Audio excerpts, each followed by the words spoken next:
name is Salette Mercado and I'm going to be doing the patient assessment, trauma patient skill. We are going to begin our skill by putting on our proper PPE, which consists of gloves. Once we put on our proper PPE, we are going to go on and do our scene size up, and we're going to check if our scene is safe. Our scene is safe, so now we're going to identify our mechanism of injury. Since this is a trauma assessment, the mechanism of injury of this patient is that she was subjected out of a motor vehicle accident. The number of patients that we have is 1. We are going to request EMS assistant. We are also going to consider C-spine stabilization since she was subjected out of a motor vehicle accident.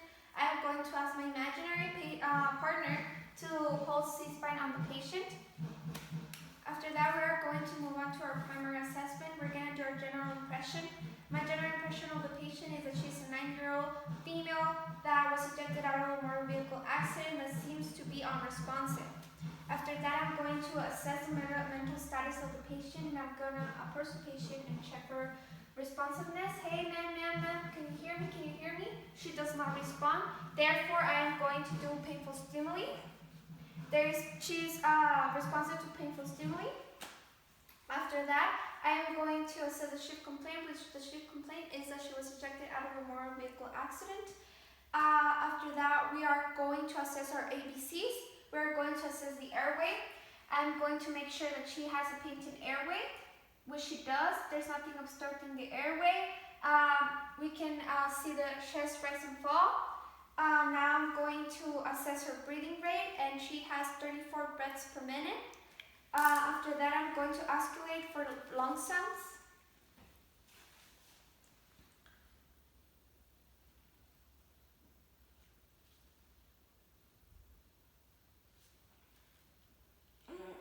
Okay, so I could hear that the lung sounds on the left lung were diminished, and she does have painful response to this area right here on the left side. After that, I am going to take action by applying our high flow oxygen on the patient with a non-breather mask due to the diminished lung sounds on the left side. Okay, now I'm going to move on to the circulation. I am going to assess her skin.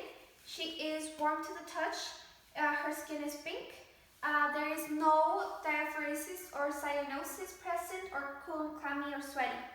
After that, I'm going to assess her pulse. She has a strong radial pulse, and her pulse is 90 beats per minute. I'm now going to assess that there is check for any major bleeding that the patient might have. The only major bleeding that I see is on the lower knee on the right side, but it's minimal, so I'm going to continue my assessment and go back to it later. Okay, so now I am going to make sure to treat for shock, and also going to determine the patient's priority, and the priority of this patient is high priority. So when the EMS assistants come, we are going to transport the patient as soon as possible to the hospital. We are going to move on to our secondary assessment. Since the patient is unresponsive, we cannot do any history taking. Therefore, secondary assessment. I am going to start by palpating the head to check for any deformities whatsoever. I'm going to assess the face. I'm going to make sure that there is no spinal fluid or fluid whatsoever coming out of both ears or nose, and there is nothing come out of the ears or nose. I'm going to assess the airway, make sure that it's patent and there's nothing obstructing it, so we're good. Now I'm going to move on to checking the pupils. The pupils are responsive and reactive. Now I'm going to move on to the neck, and I'm going to make sure to check that there is no JVD or tracheal deviation and that the airway is patent, and so it is. And now I'm going to move on to the shoulders, the arms, and I see that there is no deformities or injuries on the arms or shoulders. And now I'm going to check that there is a strong rate of pulse on both hands, and there is. After that, I'm going to palpate the chest. And we can see that she has a painful response on the left side of the chest. We're going to After that, I am going to assess the abdomen area by palpating it to check that that there is no rigidity or tenderness, and therefore there is none. So we are good at this area. Now I'm going to move on to the pelvis, and I'm going to make sure that it's stable, and it is stable. Now I'm going to assess the legs, and there is no deformity on the left leg, but there is a deformity on the lower part of the right leg. And now I'm going to check for pedal pulse. There is a strong pedal pulse on both legs. After that, I am going to make sure to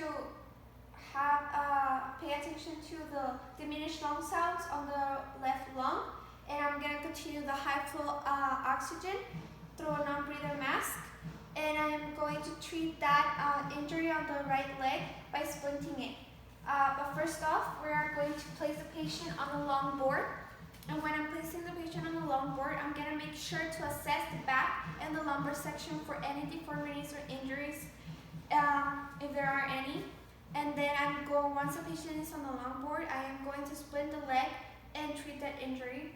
And I'm going to take a set of base vital signs, such as blood pressure, pulse, respiration, and once EMS assistant comes and arrives, we are going to transport the patient immediately. And en route, we are going to reassess the patient's vital signs every 5 minutes, and she is high priority.